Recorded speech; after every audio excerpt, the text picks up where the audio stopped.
You're data lovers, aren't you? We are. How about you? I am a data lover. Yeah, and which data particularly? Particularly, I am a fan of ecological footprint data. Mm-hmm. Tell me more about it. In particular, the national footprint accounts. Mm-hmm. Yeah, no, we have this amazing data set where we calculate footprint and biocapacity for every country going back to 1961. Mm-hmm. We vacuum clean all the data of the United Nations to then calculate how much nature countries have and how much they use, and the world as a whole as well. And now we make that available for free and totally open on our platform called data.footprintnetwork.org. And she is the main engineer behind that. I've had a lot of help. Yeah, that too. But she was pretty cool. The cool thing about this, though, is that you can visualize it on the site, you can download it and use it any way you want. We'll have an API available if that's your gig, and we are really, really excited to see what comes out of it. We'll have a few things on there to give you ideas, but more than anything, we're excited to see what comes out of having this all open and having you out there, the data lovers of the world, play with it and find some unique insights that we haven't even had a chance to see. And if you're as old-fashioned as me, you can just download the drafts and put them in your papers or your PowerPoints. We're trying to accommodate any level of technology. Yeah, even me. That's Cool. amazing. So what's so cool about the data? What have you found?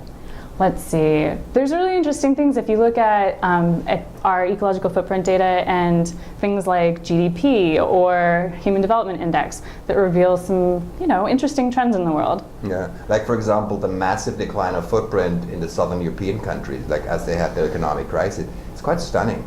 It is. We've also seen some interesting things where you can see spikes in footprint in times of, upswings in prosperity, which is something like China is so massive. I mean, exactly. China, as this huge country, had this nearly doubling of its footprint in just nearly a bit more than 10 years, the last 10 years. Stunning. And now their footprint is larger than world average.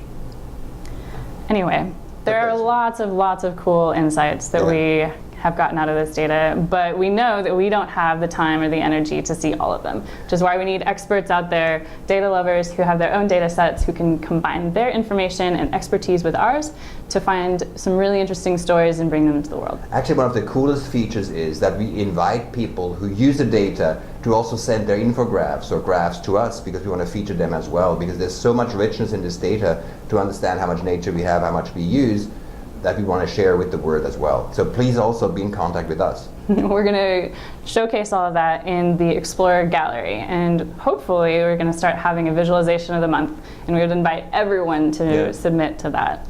And here's the thing, I mean, if you want to meaningfully talk about sustainability, the only reason we talk about sustainability is because there's one planet budget. If you want to calculate, when you find out how much budget there is in the world and in your country compared to how much we use, that's the data you need. This is where to start. Yep. All right. Come and visit.